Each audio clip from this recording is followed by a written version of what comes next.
हाय, hello मैत्रिणींनो, माझ्या YouTube चॅनलवर तुमचं खूप खूप स्वागत आहे.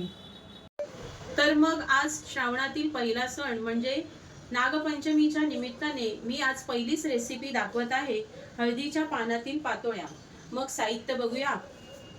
ती आपल्याला जसं पाहिजे त्या आकारामध्ये मी स्वच्छ धुवून कापून घेतलेली आहेत. तसंच त्याबरोबर लागणार आहे तांदळाचं पीठ, ते मी इथे 2 कप घेतलेले आहे. एक पूर्ण नारळ खवून घेतलेला आहे. त्याच्या पाऊणपट इथे मी गूळ घेतला आहे बारीक किसून. त्याबरोबर जसं लागेल त्याप्रमाणे आपल्याला तूप घ्यायचं आहे.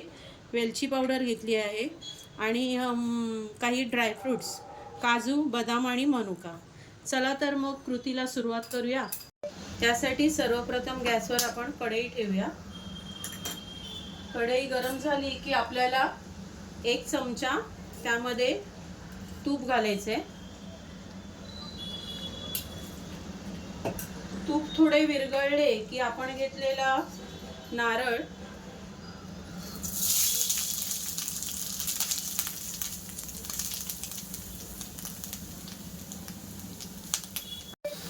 आणि सर्व किसून घेतलेला गूळ यात घालायचे. आता हे सर्व मिश्रण आपल्याला थोडं गूळ विरघळेपर्यंत परतून घ्यायचे. बघा, आता इथे गूळ थोडा विरघळत आलेला आहे. आता यापुढे आपल्याला याच्यामध्ये ड्रायफ्रूट्स टाकायचे आहेत. त्याबरोबर घेतलेली वेलची पूड घालायची आहे आणि हा सतत आपल्याला परतत राहायचं आहे. थोडं मिश्रण आता परतताना गूळ विरघळला की ते थोडं पातळ होईल, पण अगदी आपल्याला ड्राय करून घ्यायचं आहे. बघा, आता इथे आपलं हे मिश्रण गूळ खोबऱ्याचं तयार झालेलं आहे. आता आपल्याला तांदळाचं पीठ घ्यायचं आहे. इथे मी 2 कप तांदळाचं पीठ घेतलेलं आहे.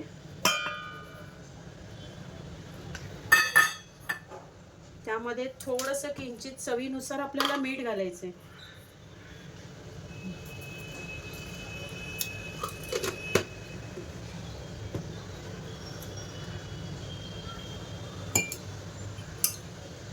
थोडं आपल्याला हे पीठ मिक्स करून घेऊया. आता इथे मी 2 कप तांदळाचं पीठ घेतलेलं आहे. तर ह्याच्यामध्ये आपल्याला साधंच, गरम पाणी नाही, साधंच पाणी घेऊन आपल्याला एक जाडसर अशी पेस्ट बनवायची आहे की ती पेस्ट त्या हळदीच्या पानावरती व्यवस्थित स्थिर राहील. पहिलं मी इथे 1 कप पाणी घेते. 2 कप पीठ घेतले तर 2 कप पाणी लागतंच, पण आपण थोडं थोडं करून पीठ भिजवायचे. हा दुसरा कप पाणी. थोडं थोडं करून आपल्याला जाडसर अशी पेस्ट बनवायची.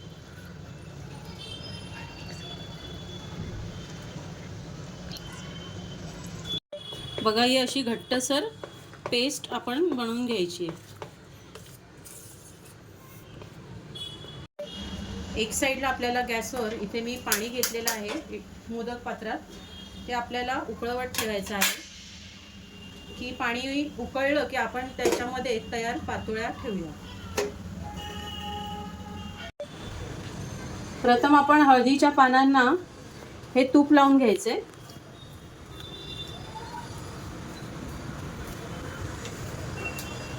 त्यावर आता तांदळाची पेस्ट आपल्याला चमच्याच्या सहाय्याने पसरवायची.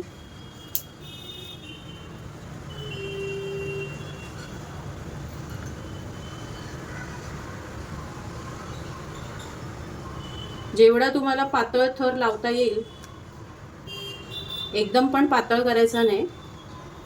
पिठाची एक लेयर आपली यायला हवी पानावर, ह्याप्रमाणे बघा. त्यानंतर आपल्याला ह्यात तयार केलेलं आपलं सारण भरायचे.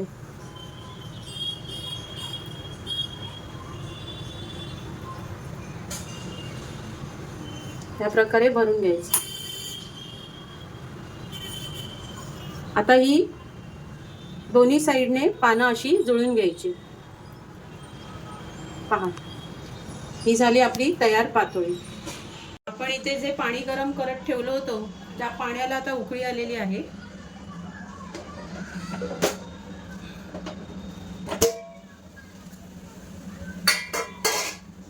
हे पहा, ह्यामध्ये आता तयार करून ठेवलेल्या पातोळ्या आपल्याला ठेवायच्या.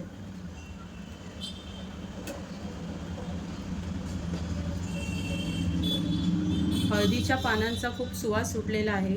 आता या तयार पातोळ्या झाकण लावून ठेवायच्यात. कमीत कमीत आपल्याला इथे मीडियम गॅसवर किंवा मोठ्या गॅसवर ठेवलात तरी चालेल. कमीत कमीत आपल्याला 20 मिनिटं तरी त्या वाफवून घ्यायच्या आहेत. 20 मिनिटं झालेली आहे. इथे बघूया आपण. इथे छान शिजल्यात आपल्या पातोळ्या.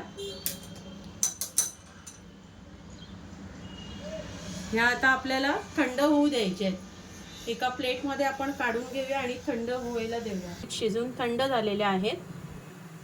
तुम्हाला जर माझी ही रेसिपी आवडली तर माझ्या चॅनलला लाईक, शेअर आणि सबस्क्राईब करा.